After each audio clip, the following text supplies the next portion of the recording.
জয় মাতারা, জয় মাতারা, জয় মাতারা। নমস্কার, আপনারা শুনছেন কালীকথা। এখানে শুধুমাত্র গল্প নয়, গল্পের মাধ্যমে শিক্ষাও দেওয়া হয়। প্রতি বৃহস্পতি এবং শনিবার শুনতে ভুলবেন না কালীকথা। আজকের কালীকথায় আপনাদেরকে দুটো নয়, তিনটে ঘটনা দিতে চলেছি। ঘটনাটি শুনুন এবং শুনে যদি ভালো লেগে থাকে তাহলে প্লিজ আমার ইউটিউব চ্যানেলটি সাবস্ক্রাইব করুন, বেল আইকনটি ক্লিক করুন এবং লাইক, কমেন্ট, শেয়ার করতে ভুলবেন না।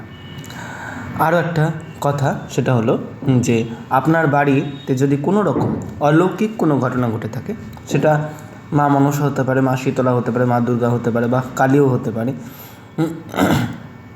যে দেব বা দেবী আছে সেই দেবদেবীর অলৌকিক ঘটনা আমাকে তুলে দিতে পারেন, কোনো রকম অসুবিধা নেই। সেটা গোপালও হতে পারে। আমি আমার ইউটিউবে ছাড়বো আপনাদের গল্প। এছাড়া আপনারা যদি রেকর্ড করে পাঠাতে চান বা লিখে পাঠাতে চান, তার জন্য আমি ফোন নাম্বার দিয়ে দিচ্ছি এবং আমার ফেসবুক পেজেরও আমি লিংক দিয়ে দিচ্ছি, দেখে নেবেন। তো যাই হোক, শুরু করা হোক আজকের গল্প। যে দুটো গল্প দিতে চলেছি সেটা আমি পেয়েছি যে জায়গা থেকে, সেটা আপনাকে তো বলতে পারছি না, কিন্তু গল্প দুটো শুনুন, ভালো লাগবে।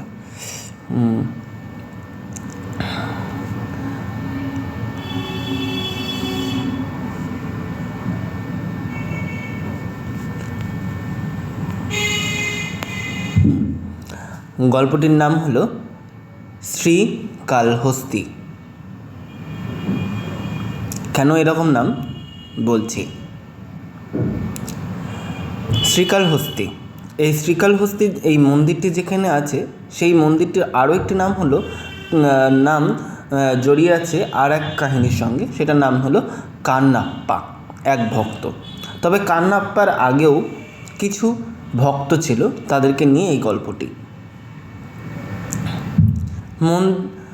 মন্দিরের নামের উৎপত্তি এই অলৌকিক ঘটনার সঙ্গে জড়িত। ঘটনাটি হলো এরকম: মাকড়সা শিব ঠাকুর, মানে শিবলিঙ্গ আছে যেখানে, সেই শিবলিঙ্গের ওপরে জাল বানাতো। জাল বানিয়ে একটা তার মানে সুরক্ষার মতন জায়গা করে দিত, যাতে তার মাথায় এসে কিছু না পড়ে, এরকম টাইপের মাকড়সার চিন্তাভাবনা ছিল এটা। আর সাপ মানে প্রত্যেক দিন এসে শিবের গলায় জড়িয়ে ধরত এবং তাকে সমস্ত দুঃখের কথা জানাতো। হস্তি মানে একটি হাতি, সে প্রতিদিন আসতো এবং ওই জালটিকে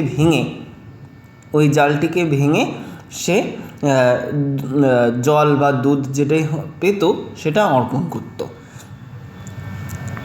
তো এইভাবে প্রতিদিনের মতনই সে হাতি জল অর্পণ করতে এসছে, তার সুরে করে জল নিয়ে এসে শিবের মাথায় জল দিচ্ছে। তো এরকম রূপ দেখে মাকড়সা একদিন খুব রেগে গেলেন।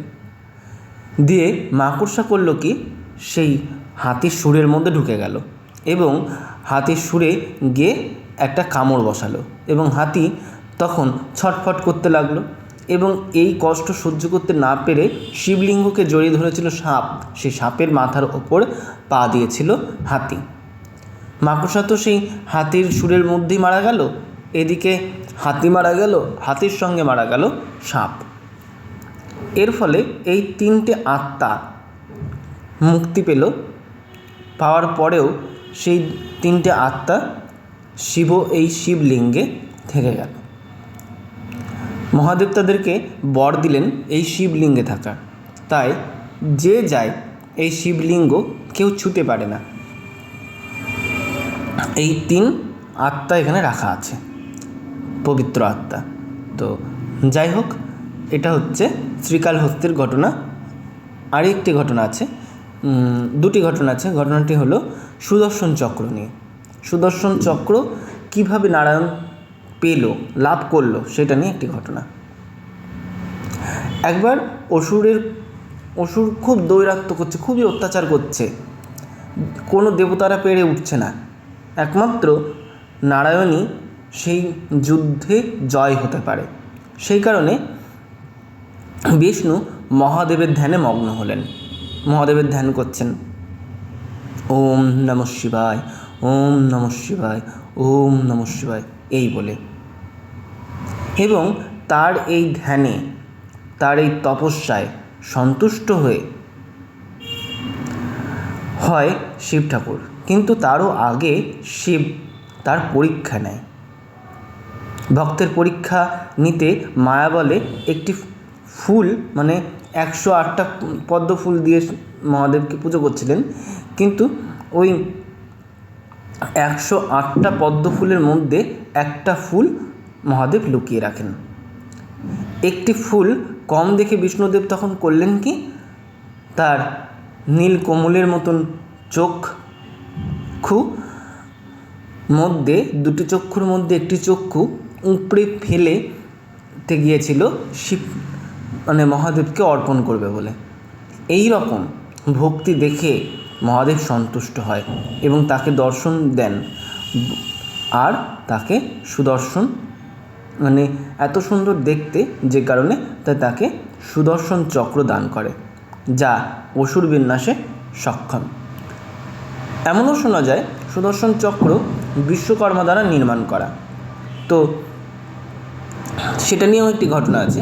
সেখানে বলছে, অন্য এক মত অনুসারে স্থাপত্যের দেবতা, মানে সৃষ্টিটাকে ঠিক মতন রূপ দেওয়ার জন্য যে দেবতার সৃষ্টি হলো তার নাম হলো বিশ্বকর্মা।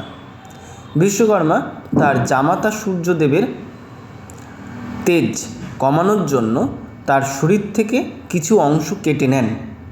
সেই কাটা অংশ থেকেই তিনি সুদর্শন চক্র তৈরি করে ভগবান বিষ্ণু দেবকে প্রদান করে।